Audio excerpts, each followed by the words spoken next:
Olá, estamos em mais um episódio de Jung Entre Comadres, Psicologia Analítica com o Tempero Brasileiro. Eu sou Carolina Diniz. Eu sou Nath Mota. E hoje nós vamos mergulhar no tema do complexo materno a partir de artistas brasileiras das artes plásticas. Então, junto com pinturas e esculturas, a gente vai tentar ampliar esse tema que perpassa qualquer indivíduo presente nesta terra. Sim. A gente agradece por todo mundo que está assistindo, está indicando o nosso podcast.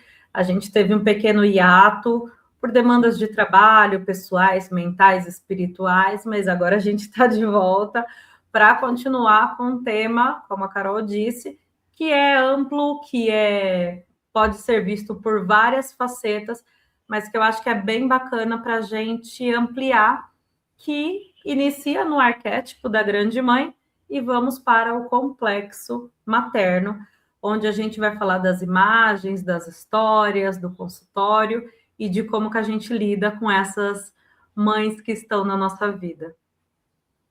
Legal.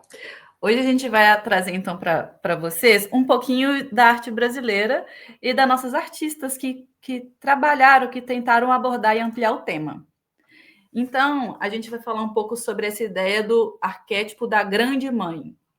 O que a grande mãe representa para a gente, né? E a gente escolheu essa primeira imagem para iniciar exatamente porque ela tem uma relação muito forte com Gaia, com a Terra. A gente inicia falando que arquétipo lembra, não é uma formatação material, mas é uma parte teórica e que o Jung, através dos seus estudos na psiquiatria, ele percebeu que existem situações que eram iguais, independente do lugar da Terra onde a pessoa estava, né? Lembrando que era uma época que não tinha internet, não tinha Instagram, não tinha Twitter, não tinha nada para ter um processo de repetição ou sei lá do que. E ele começa a perceber que os aspectos maternos que existiam na região X e na região Y, que eram totalmente opostos geograficamente, culturalmente, apresentavam coisas muito próximas, sejam no seu aspecto positivo ou negativo. Então, o Jung começa a perceber que tem algumas determinadas formas que vão ser iguais para todos nós, todos enquanto sociedade. Isso falando do inconsciente coletivo, que é aquela amálgama, aquela parte mais abaixo, mais abrangente, que une a todos nós.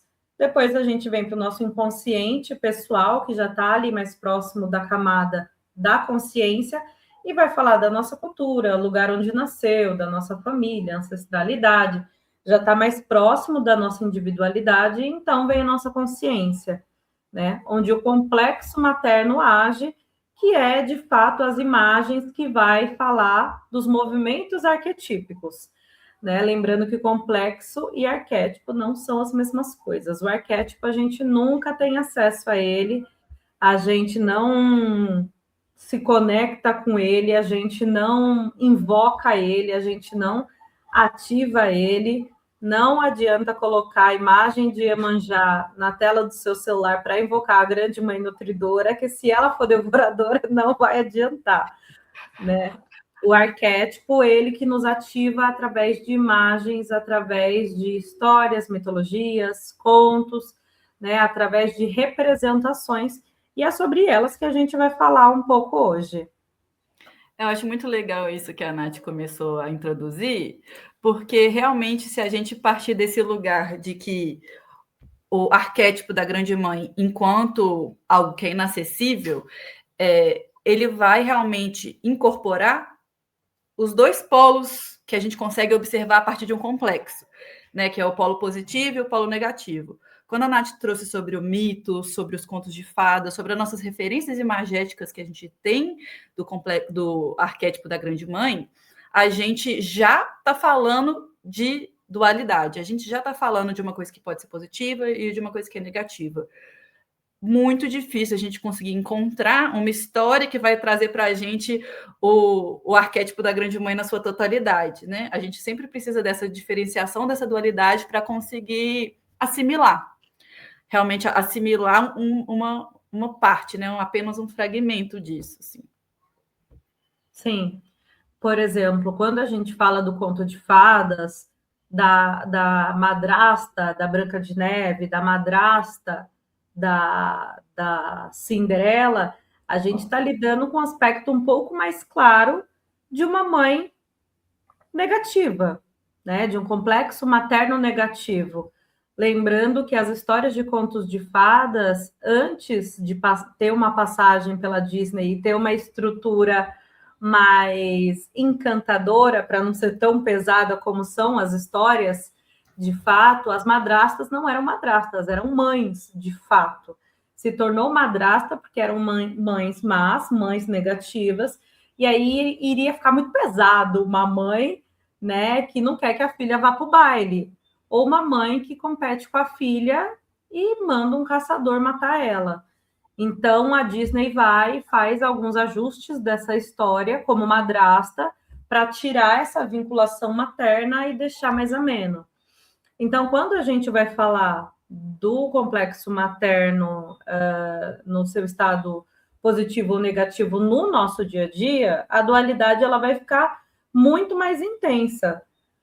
Quando a gente pega um mito ou um conto de fadas, até que dá para a gente ver algum traço mais forte dessa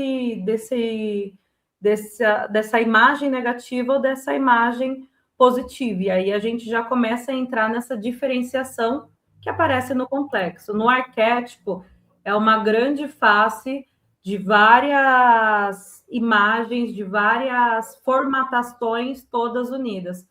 Quando ela ativa o complexo na gente, a gente também vai avaliar isso de acordo com a nossa vivência, de acordo com aquilo que a gente, de alguma forma, já tem internamente como interpretação dessa grande mãe, desse arquétipo, né, Cá? Sim, muito interessante isso, porque você estava comentando da parte da cultura, e eu me lembrei de uma das imagens que a gente selecionou, né, a negra da Tarsila do Amaral, que eu acho que traz um pouco dessa possibilidade da gente colidir aspectos positivos e negativos. Porque Sim. aqui a gente tem um símbolo muito positivo da ideia do complexo materno, que são os seios, né, o que nutre. Está aqui para a gente vê que é uma mulher capaz de nutrir muitas pessoas. Mas dentro do nosso contexto brasileiro, a negra no lugar da ama de leite era um corpo explorado, era um complexo materno, né? Era uma maternidade proibida, né? Então, essa dualidade acho que está muito presente aqui, e acho que é um bom ponto de partida, porque se isso está no nosso imaginário nacional, isso está dentro da gente internalizado, e essa dificuldade, essa dualidade de lidar com o próprio complexo materno, a própria imagem de mãe internalizada, vai sempre ir de confronto com essas nossas vivências incorporadas, né? Ancestrais. Sim. Inclusive, antes de começar a gravar o podcast, eu e a Carol, a gente até estava tentando conversar sobre essas questões de gênero, sobre materno e paterno, dentro dos aspectos de gênero masculino e feminino. E para a gente, o pai pode exercer esse aspecto materno, a mãe pode exercer esse aspecto paterno, que a gente vai falar hoje em outro podcast, quando a gente for falar do complexo paterno, porque é muito tema. Mas, de alguma forma, existe um princípio masculino dentro do complexo paterno e um princípio feminino dentro do complexo materno. E aí a gente não está falando de gênero, a gente está falando de um princípio que a gente sabe que atualmente tem uma discussão relacionada a gênero, a gênero, mas a gente sabe que a gente tem uma história aí de milhões de anos para trás, onde o gênero era compatível à questão dos princípios. Hoje a gente está tendo toda uma discussão sobre isso, mas por enquanto a gente ainda as coisas podem se esbarrar, o gênero e o princípio. Mas aqui a gente vai falar desse princípio feminino e masculino e no complexo materno do princípio feminino, né? E aí, para a gente começar no complexo, né, da mãe que a Carol apresentou, a mãe nutridora. Isso, a negra da Tarsila do Amaral. Então, a mãe nutridora que a Carol estava falando. essa normalmente é a mãe que vai conseguir passar para o filho um aspecto de complexo materno originalmente positivo. Então, é a mãe que vai nutrir, que vai olhar para essa criança de maneira individual, é a mãe que vai fortalecer o ego da criança, é a mãe que vai olhar a criança como um ser muito especial. Então, essa criança vai se sentir muito importante, ela vai sentir que ela tem direito à vida, ela vai sentir que o mundo é um lugar muito gostoso de se viver, muito porque a mãe faz este papel, né, desde o princípio do nascimento da criança até ali os seus 14 anos, né, na primeira e na segunda infância do desenvolvimento. A mãe vai ser essa ponte entre a criança e o mundo. Então, obviamente tem o pai, mas hoje a gente está falando mais da mãe. A mãe vai ser essa criança entre o mundo. Então, a forma como essa mãe nutridora leva a criança para o mundo, apresenta a criança para o mundo, faz com que a criança se sinta bem neste mundo e confiante com si mesmo, né? Aí a gente não está falando só do elogio constante, mas a gente está falando também dessa mãe que consegue enxergar essa criança como um indivíduo, né? Não só uma criação dela, mas uma criação individual, né? Consegue dar esse poder para o ego da criança se ver como um ego individual e que consegue explorar essa individualidade do que ele é. Nisso tudo a gente já está falando dessa mãe nutridora, né? Obviamente tem uma representação, um símbolo que é o seio, que dá o leite para essa criança, ou seja, que alimenta, que nutre, que, como diz, né, a OMS, a amamentação, o leite, pelo menos nos 6 primeiros meses de vida, é a única coisa que a criança precisa para se alimentar, ou seja, esta mãe nutridora tem um símbolo científico, social, parará e tudo mais. Não que outras mães que não consigam alimentar não tenham esse mesmo papel, tá, gente? Que tem que ter fórmula ou tem uma dificuldade de amamentação, mas aqui a gente está falando sobre o símbolo, tá? E aí depois a gente tem... Quer falar um pouquinho, Cá, também, sobre a mãe nutridora, para você falar da parte artística? Não, eu acho que a gente pode só, então, pensar como a gente vê isso dentro do indivíduo, né? O que é o complexo materno positivo, como ele se expressa, né? Internamente. Então, essa pessoa, ela tem um senso de segurança, ela tem um chão sobre os pés, ela sente que a base é segura, que ela pode arriscar, que ela pode testar a vida, ela tem uma capacidade maior de confiar no outro, uma facilidade de vínculo, e ela vai ter um potencial criativo de expressão artística que foi garantido por esse lugar dessa confiança do erro e do acerto, do cuidado, do acolher quando não acerta. Então, a gente fala muito do complexo materno no sentido de o que a figura que maternou proporciona, mas também a gente tentar sempre elaborar isso no sentido de como que internamente, então, eu me materno, né? Como eu vejo essa maternidade no meu dia a dia.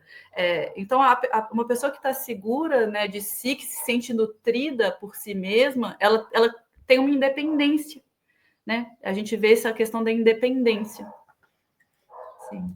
Que é muito interessante, que é uma dependência muito sólida que abre espaço para a independência futura, né? Acho esses pares de opostos muito bonito, assim, quando a criança é muito segura da mãe que ela tem, dessa nutrição que ela teve, ela pode voar para onde ela quiser, né? E isso é bem legal.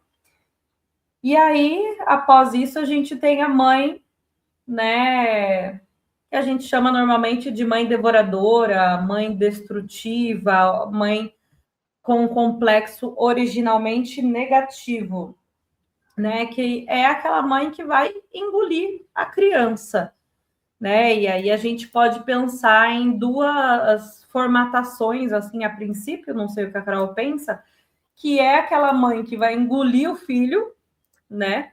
Então vai fazer, originalmente ela parece positiva, porque tem um cuidado, tem uma coisa, só que aí ela começa a engolir o filho. Então, é aquela mãe que não se pode fazer nada, tudo você vai cair, tudo você vai se machucar, o mundo é perigoso, o mundo é arriscado, seus amiguinhos podem deixar de ser seus amiguinhos amanhã, e aí se torna essa mãe que o único lugar seguro é comigo, né? E aí ela faz com que o filho fique um pouco refém dela.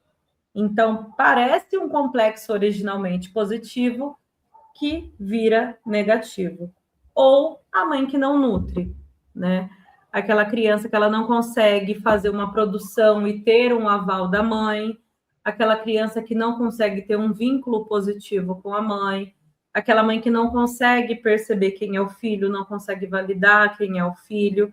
E aí começa a aparecer várias neuroses, muitas vezes desde a infância, né? Que é a ansiedade do apego, a criança que tem um medo excessivo de perder essa mãe, a criança perfeccionista que está sempre querendo fazer tudo certo, no intuito de agradar essa mãe, que não pode errar, que não pode falhar, que não pode fazer.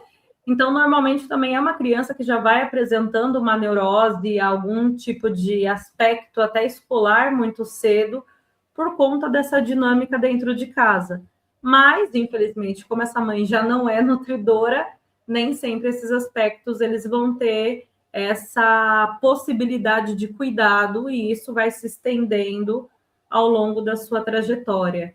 É por isso que a gente fala a importância e a potência do complexo materno e paterno, porque não é algo que começa aos 18, aos 14, aos 25. É algo que começa desde que você nasceu. Então, é basicamente fundações de uma casa. Né? Quando a gente fala da parte fundante de uma casa, que se não tiver, ela cai, a gente está falando dos complexos paternos e maternos. E aí, muitas vezes, as pessoas falam: meu Deus, mas eu vou falar do meu pai e da minha mãe até o final da minha vida na terapia? Às vezes, sim. Do pai e da mãe real, do pai e da mãe internalizado, do pai e da mãe arquetípico, de todos esses pais, dessas mães que vão passar, né? Inclusive da sua paternagem e da sua maternagem, né, Cá? Eu acho que é isso, né? Que fica tão difícil às vezes para a gente entender que essa coisa do o complexo materno negativo que tem a ver com excesso, né? Esse excesso que sufoca na hora que você não consegue decepcionar a mãe, na hora que você está conhecendo novas pessoas, isso desde a infância e depois mais velho, né? Do momento que você discorda. A gente escuta muito falar essa história, né? De tipo, eu tenho tal religião porque minha mãe tinha tal religião, né? Então, desse poder e dessa influência e dessa responsabilidade de agradar esse complexo, né? Que primeiro está ali exteriorizado na mãe, mas depois que a gente internaliza. E o seu oposto dentro do complexo materno negativo, que é o abandono. A mãe que tanto faz se está vivo ou morto, que não liga para suas notas, né? Aquela coisa que te expulsa do ventre, do útero, daquela ideia do urobolos, não tem o colo, né? E como que isso pode gerar uma pessoa muito insegura, ou uma pessoa muito apática emocionalmente, né? Então, como esses dois polos, eles dizem respeito a uma característica negativa do complexo, né? Porque a gente tem muita dificuldade de conseguir falar, desabafar, falar, putz, a minha mãe, aquela queridona, faltava me engolir de tanto que me amava. Sim. Mas precisa saber que ajudou, mas que dificultou bastante também a trajetória. Sim, e aí, para a gente começar a dar exemplo, talvez a galera lembre do casamento às cegas, o segundo casamento às cegas que teve, o casal Will e Verônica, né? Eles foram duas pessoas negras que deram um super match, estava tudo lindo, um rapaz super bacana com uma mulher super bacana, e eles continuaram ali durante o programa, né? Tendo todo aquele enlace amoroso e afetivo, e a coisa do programa é o final. Os dois vão para o altar, depois acho que de um mês ou 3 semanas, algo assim, para dizer sim ou não para o casamento. E estava tudo certo que o Will ia dizer sim para a Verônica, né? Até que chega a mãe do Will, no dia do casamento. A mãe do Will, aparentemente, e aí aqui a gente vai fazer um bate-papo, tá, gente? Entre comadres, fazendo uma avaliação superficial de algo que a gente viu na internet, mas para a gente dar exemplo e para a gente bater papo, né? A gente Fofoca não... é exemplo, tá tudo liberado. Exato, a gente não conhece o Will, não conhece a Verônica e não conhece a mãe. Mas a gente vai falar igual a gente fala numa novela, num filme, numa coisa metafórica, tá? Mas aí a gente tem a mãe do Will que chega e é a mãe com o complexo originalmente positivo. Filho, você é tão incrível, você é tão maravilhoso, você é tão impressionante, sabe? Será que essa pessoa é suficiente para você? E aí, de repente, o Will já ficou com o olho desse tamanho, pensando: será que eu estou fazendo a escolha certa e essa mulher vai ser tão boa quanto minha mãe? E aí parece que está tudo bem, porque essa mãe está reforçando o filho, está reforçando a autoestima, está reforçando quem ele é, que ele deve ser um cara legal, um cara bacana para a mãe, para ele, mas ali já corrompe uma coisa que é algo que ele já tinha como certo, que ele ia casar com essa mulher. A mãe veio e pôs a semente. E a partir dali ele não conseguiu mais diferenciar a mãe interna dele, a mãe real, e conseguir fazer uma decisão que fosse baseada de fato no que ele queria, ou pelo menos no que ele disse que queria durante todo o programa, né? E aí no altar, então, depois de conversar com a mãe e a mãe achar que a Verônica não era mulher para ele, ele diz não. E a internet vai abaixo, falando o quanto que essa mãe horrível fez isso com o filhinho pequenininho, um cara de mais de 30 anos, né? Uhum. E aí a gente vê um pouco dessa dinâmica dessa mãe originalmente positiva, mas com que faz com que o filho homem se torne um príncipe incrível, que tem que ter uma mulher incrível ao lado dele, né? O filho compra essa ideia e ele vai ter dificuldade de achar alguém à altura. E ele vai mulher, mulher, mulher, mulher, passando em várias, buscando a mãe perfeita. E até a aprovação dessa mãe. O que faz com que ele não cresça. Então, esse complexo que originalmente parecia positivo se torna negativo, porque se torna uma prisão. Muito bom. A gente estava conversando, né? Eu lembrei da música O Trem das 11 do Dorian Barbosa, que aí fica mais distante, mas fala a mesma coisa, né? Que ele fala assim com... Eu vou ler o que ele fala na música, né? Além disso, mulher, tem outra coisa. Minha mãe não dorme enquanto eu não chegar. Sou filho único. Tenho minha casa para olhar. Não posso ficar. E que engraçado que é, né? Essa desculpa é boa, inclusive. Porque é a coisa da responsabilidade, né? Parece certo, honroso, puro, mas não te deixa ir para a vida. Não. Porque decepcionar o complexo materno, falar que tem um lugar dele, tem hora que sim, tem hora que não, é muito penoso.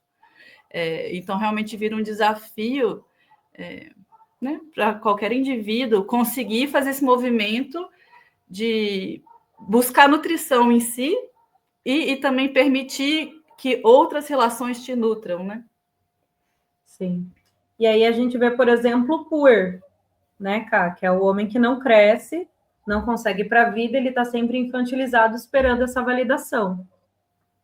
Pois é, e a gente estava falando do Puer, né, dessa criança divina, desse Deus criança, que surge enquanto um aspecto negativo muito por causa dessa mãe, do excesso dessa nutrição, né? Então tem um livro clássico que a Nath ficou bem chateada que eu já destruí ele aqui hoje, que é O Pequeno Príncipe, que ele vai tratar exatamente dessa história desse puer, desse adulto que não conseguiu ir para a vida e que isso a morte sempre o ronda. Então é a partir, né, de um problema no avião, né? Imagina, né, ele lá infladaço no avião dele, que ele cai na terra e tem a oportunidade de criar os diálogos com seus aspectos inconscientes, né?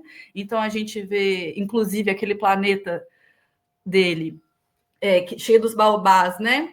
Que é a grande mãe destruindo aquele planeta. Então a gente tem um planeta pequenininho, frágil, delicado, que é aquela árvore aquele baobá não para de crescer e ele vive uma vida tentando podar o complexo materno. Corta o baobá daqui, corta o baobá dali, preciso de um cordeiro, né, de um carneiro para comer o baobá, e no fim ele não consegue. A gente vê o Pequeno Príncipe pedindo a cobra para pegar ele no calcanhar para ele partir.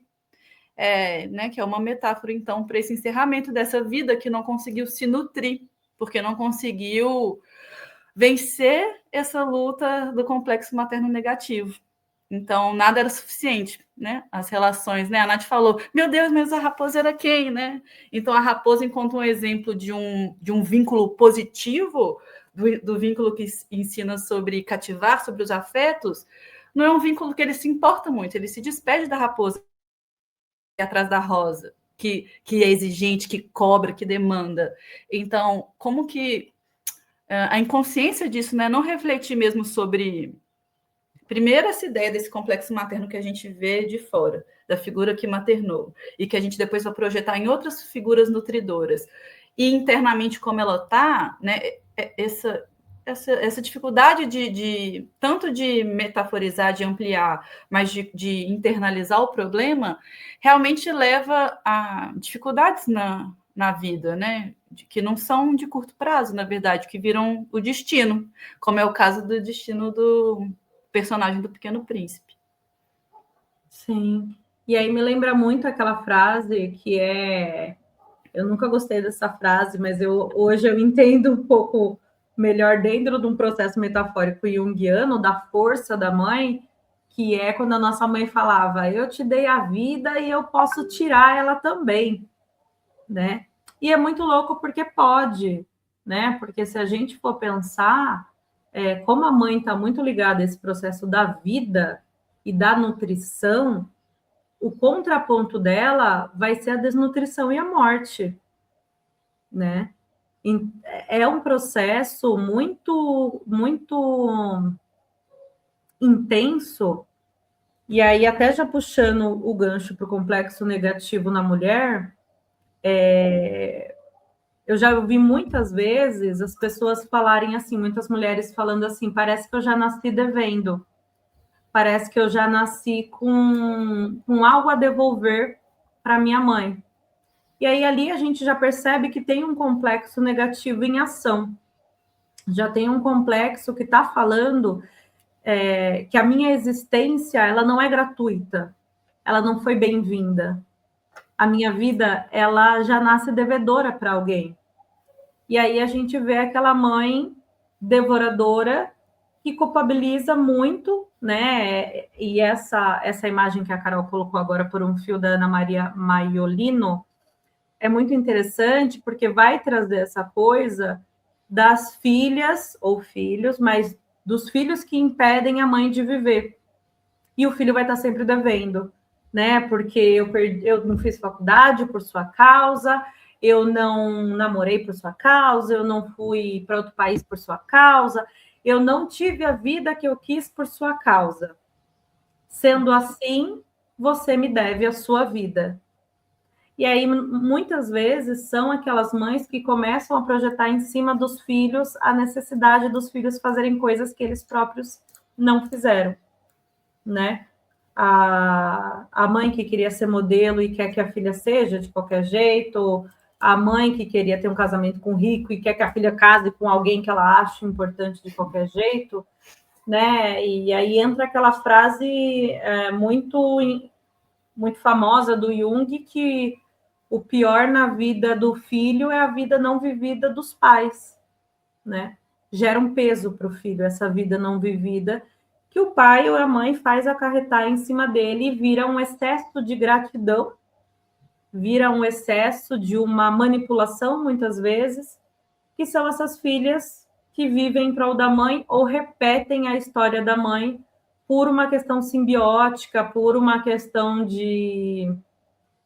dessa culpabilização que eu tenho que repetir a história dessa mulher porque ela não pôde ter o que ela queria. Dentro do complexo materno negativo, na perspectiva da mulher, né?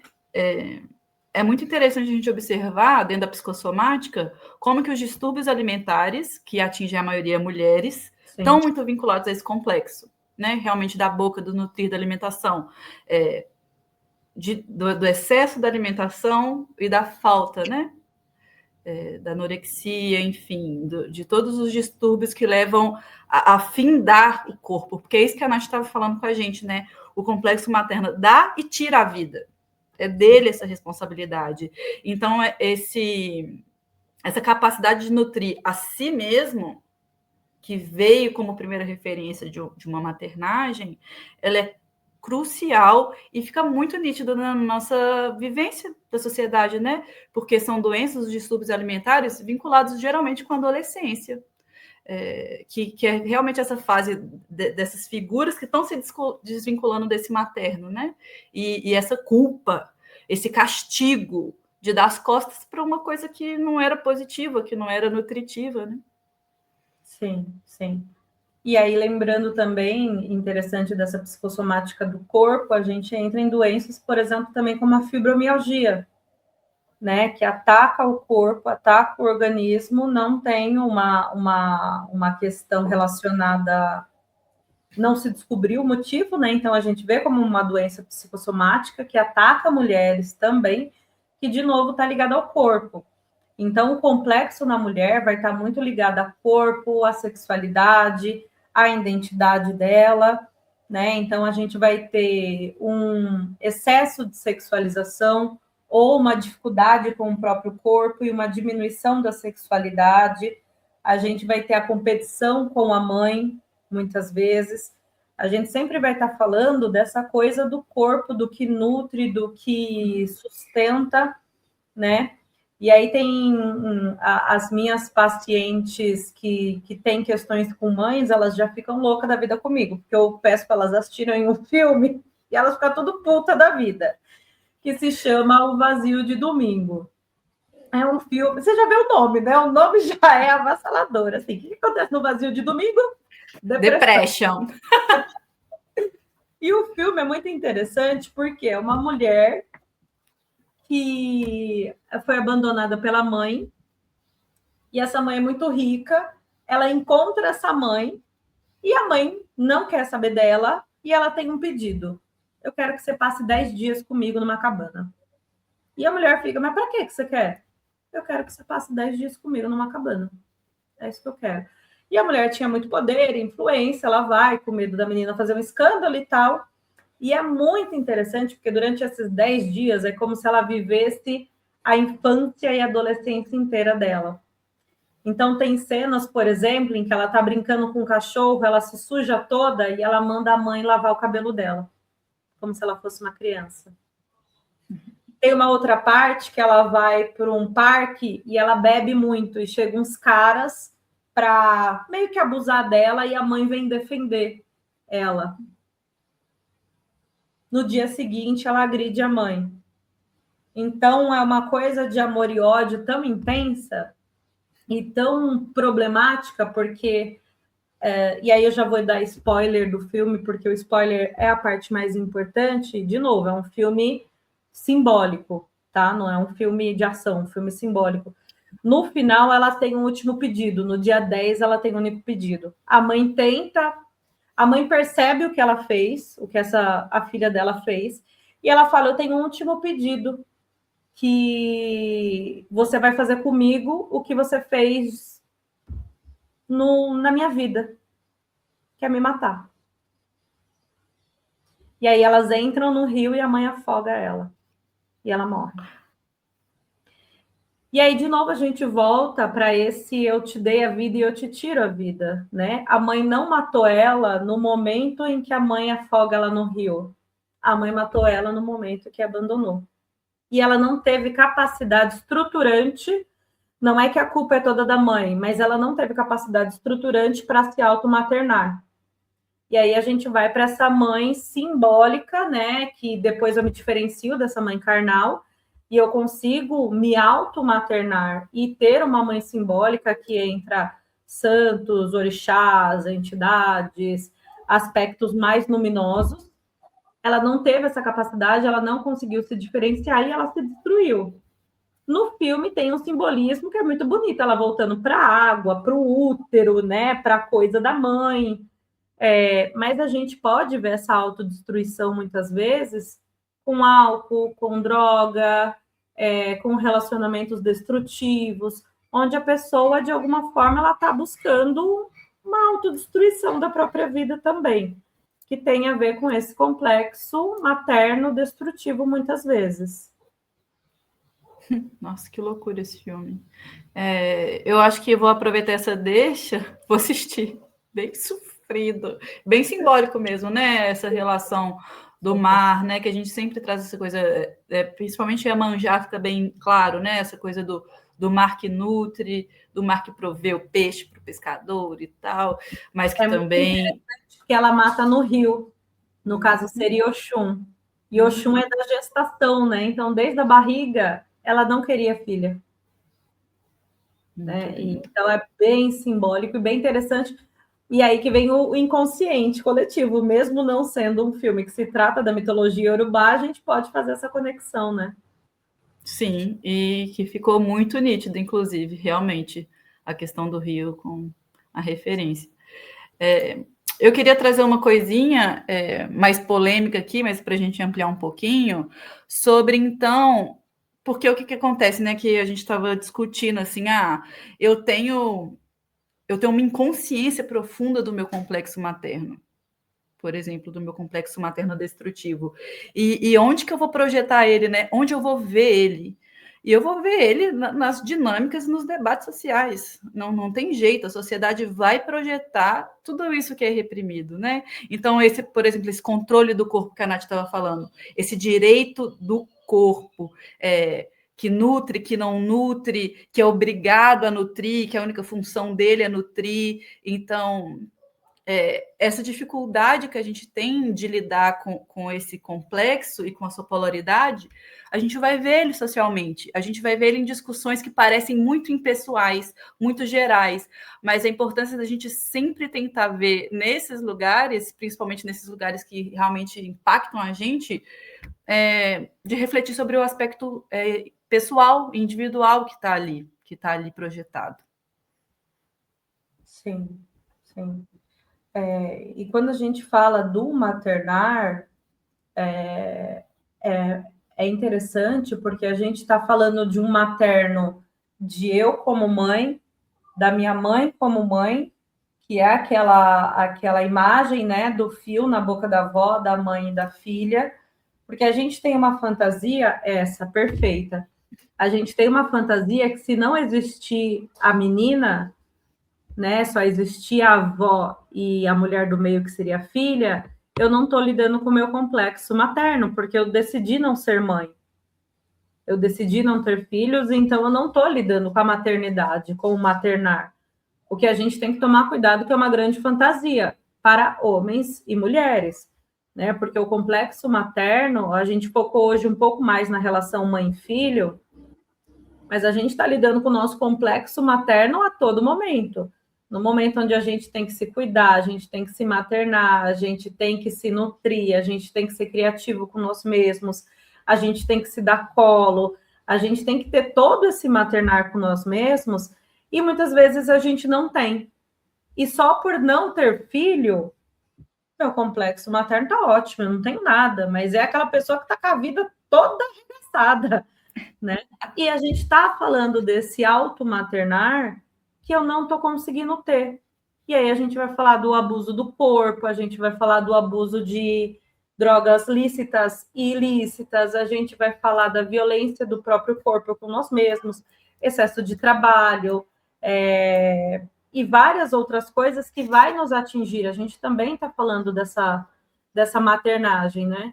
Então, a gente tem a maternagem, o complexo materno, que está linkada com essa mãe carnal, que nos pare, ou que nos cuida de alguma forma, né, para os filhos adotivos, ou as cuidadoras, tias, avós, que ali estão.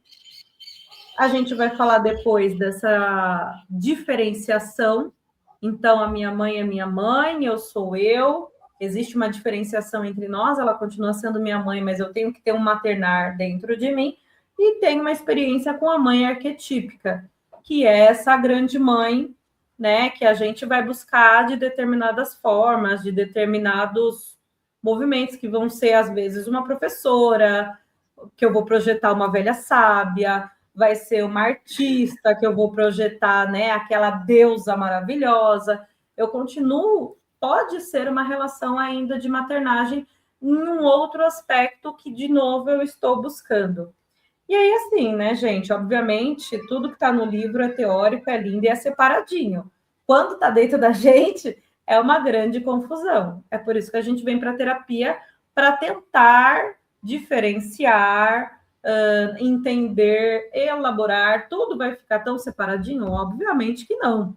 Porque nós somos seres muito complexos, onde coisas estão entrando dentro de coisas e a gente é uma grande bola de tricô de várias cores, né?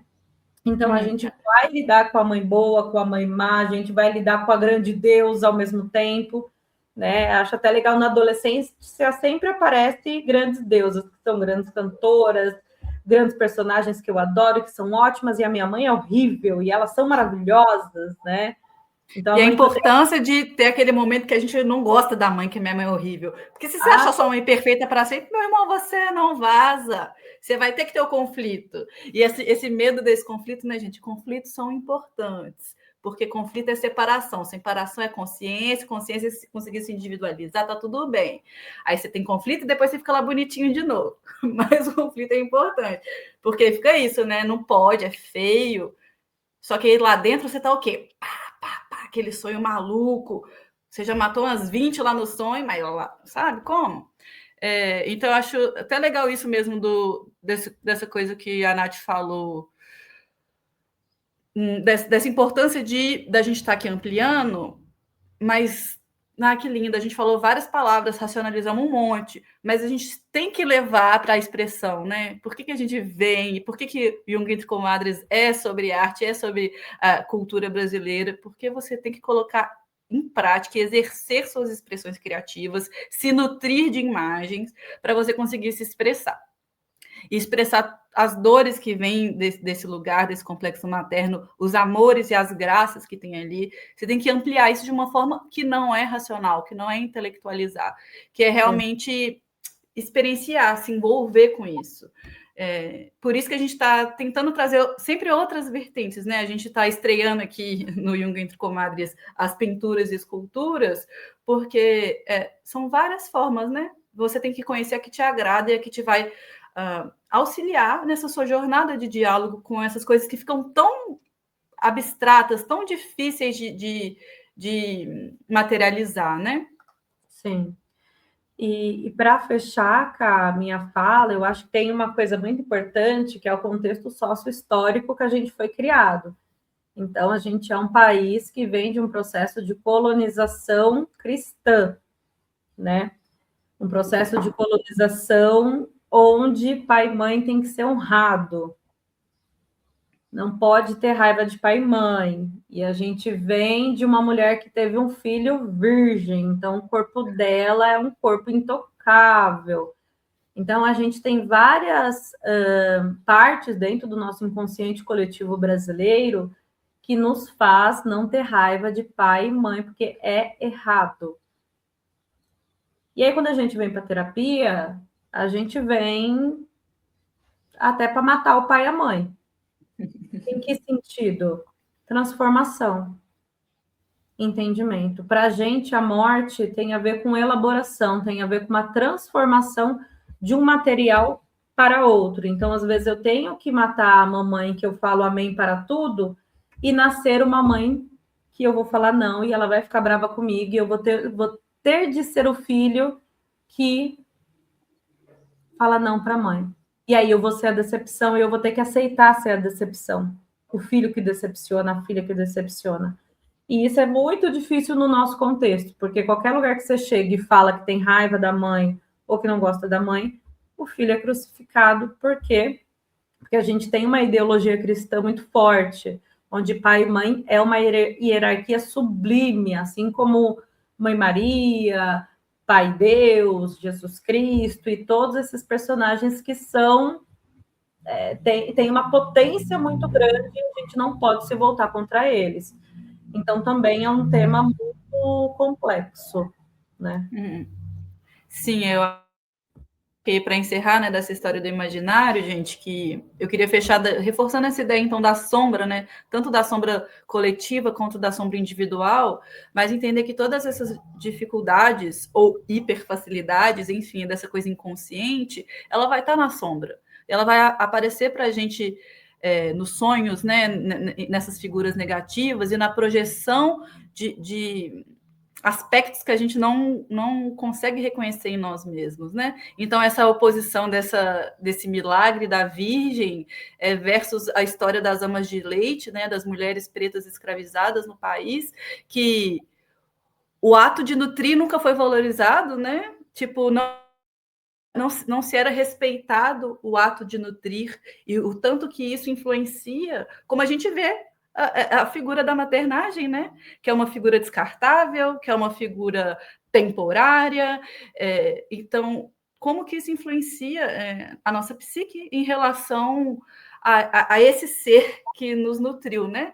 Então, é sempre essa dificuldade de entender essa linha tênue do que é nosso e do que é do coletivo, assim, como é importante a gente estar sempre atento a isso. E aí eu trouxe essa escultura da Maria Martins, que chama Mulher e Sua Sombra, porque me mata demais, ela é muito linda, essa escultura.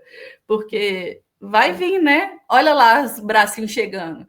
Sim. Vai vir, não adianta você, que nem a Nath falou, né? Cortar o fio lá e achar que está resolvido, né? Se você não elaborar, se você não tentar se comunicar com esses aspectos e principalmente observá-los enquanto seus, né, parar de apontar dedo para a mamãe, falar que aquela pessoa destruiu sua vida, o seu complexo materno vai realmente te pegar pelas costas e vai te impedir de viver.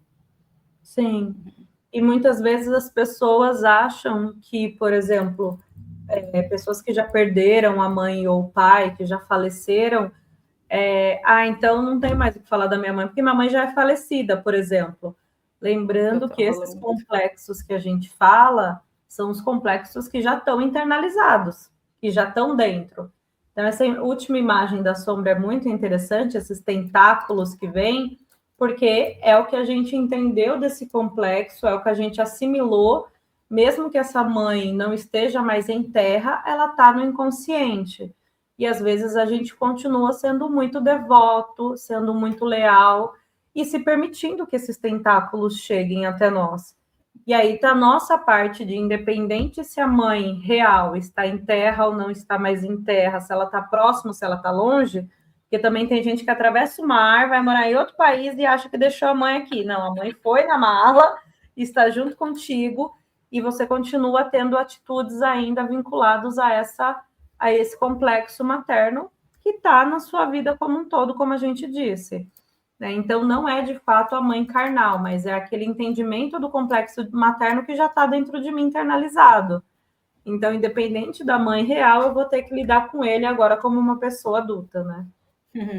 Muito legal isso, né? Que eu acho que para encerrar isso é importante de e as pessoas tomam consciência disso, de que tem um complexo materno negativo e ficam arrasadas, porque a força que ele tem é assustadora. E ela se vê agindo a partir desse complexo. Ela não quer isso, né? Ela quer aprender a nutrir, ela quer aprender a colher, e ela a se autocolher, acolher o outro, ela quer usar essa criatividade para o bem, ela não consegue. E dói muito. Então, eu acho que tá tudo bem, porque é o que a gente estava falando, a gente projeta, incorpora. Então, se dê oportunidades de projetar o aspecto positivo, de encontrá-lo, de ter interesse em investigar novas formas, né? Porque é o que a Nath falou, esse complexo ele veio com você e ele se transforma com você, né? Senão não tinha motivo para fazer análise, senão não tinha motivo para ampliar sonho. Então, não olhar como algo fadado, mas que é algo verdadeiro e potente, como a história do Pequeno Príncipe lá, que ele negava esse complexo até que ele chegou a falecer. Então, esse fato de, essa coisa negativa, ela é passível de mudança se você dá atenção para ela, se você olhar para o inconsciente. Exato. Essa coragem de olhar para o inconsciente. Exato. E é isso, gente. Eu espero que vocês tenham gostado um pouco da nossa elaboração. É um tema muito complexo, que tem vários braços, igual o último quadro artístico que a gente viu. Podem fazer perguntas, podem mandar questionamentos. A gente quer fazer outros podcasts falando do complexo materno, porque realmente ele é muito interessante e ele esbarra muito na nossa vida, no nosso dia a dia. Mas eu espero que vocês tenham gostado. Também espero que vocês tenham gostado, gente. Acho que é um tema muito delicado e por isso acho que a gente ficou em torno dele, assim, um pouco cheio de dedos, né? Um pouco pisando em ovos. Mas eu acho que é isso que é importante, assim, a gente ter a coragem de estar aqui juntos, trocando sobre as coisas que atravessam a gente, né? Então é isso. Muito obrigada e até a próxima. Beijos.